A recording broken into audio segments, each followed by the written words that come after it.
नमस्कार दुनिया हालचाल को स्वागत करुछि मु संजय। आसंतु नजर पकाइबा आजिर मुख्य खबर उपरे।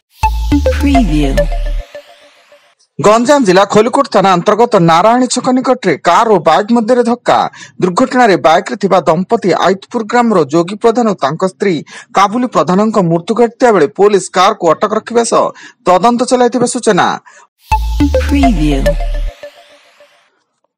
अयोध्या रे नवनिर्मित राम मंदिर आज सर्वसाधारण खोल जाइछि। मंदिर सकाळ 7टारू पूर्वाह्न 11:30 एवं तापरे अपराह्न 2टारू संध्या 7टा पर्यंत खोला रहिबो। सेपटे रामालालांक दर्शन ପାଇଁ श्रद्धालुंक भीड़ जमिथिबा सूचना। बरमुंडा पड़िया सामना जातीय राजपथ कार पछपटू धक्का देला ट्रक। दुर्घटना रे कार टी संपूर्ण जली जाइतिया बेले अल्पके बर्ती जाइछन्ती कार चालक। ट्रक टी द्रुत गति आसी कार को प्राय 100 मीटर पर्यंत घोषाड़ी आनिथिला। फଳରେ कार टी भारसाम्य हराई रास्तार बाम पार्श्वକୁ चाली जिबा सह निया लागि जाइतिला। बलांगीर जिला आगलपुर थाना कुदपाली गाँ मुंड बिलू दंपति को मृतदेह उद्धार। निम्ब गछरे स्वामी क्षीरोद को मृतदेह झुलंता अवस्था देखा मिलता बेले स्त्री तारिणी मृतदेह तले पड़ता। तेज मृत्युर कारण अस्पष्ट थिया बेले घटनास्थल में पुलिस तदंत जारी।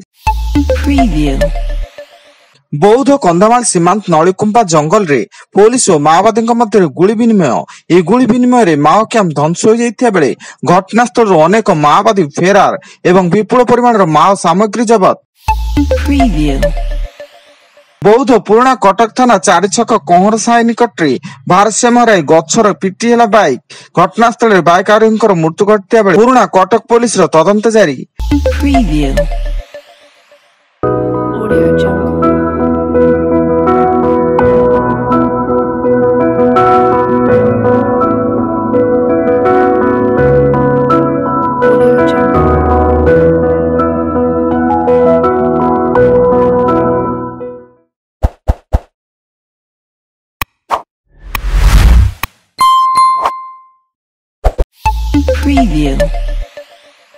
राज्य में आगामी 3 दिन धरी वर्षा संभावना। उत्तर उपकूल ओडिशा समेत सुंदरगढ़ केन्दुझर मयूरभंज अनुगुल और ढेंकानाल विभिन्न स्थान में वर्षा आशंका थिया बेले कंधमाल जिलार विभिन्न स्थान में स्वल्परू मध्यम धरणर वर्षा संभावना। एने पाणीपाग विभाग पूर्वानुमान। राज्य कैबिनेट गुरुत्वपूर्ण निष्पत्ति मोट 15टी प्रस्ताव उपरे आलोचना होता बेले 14टी प्रस्ताव उपरे बाजिची मोहर। एनी सूचना देइछन्ती मुख्य शासन सचिव प्रदीप कुमार जेना।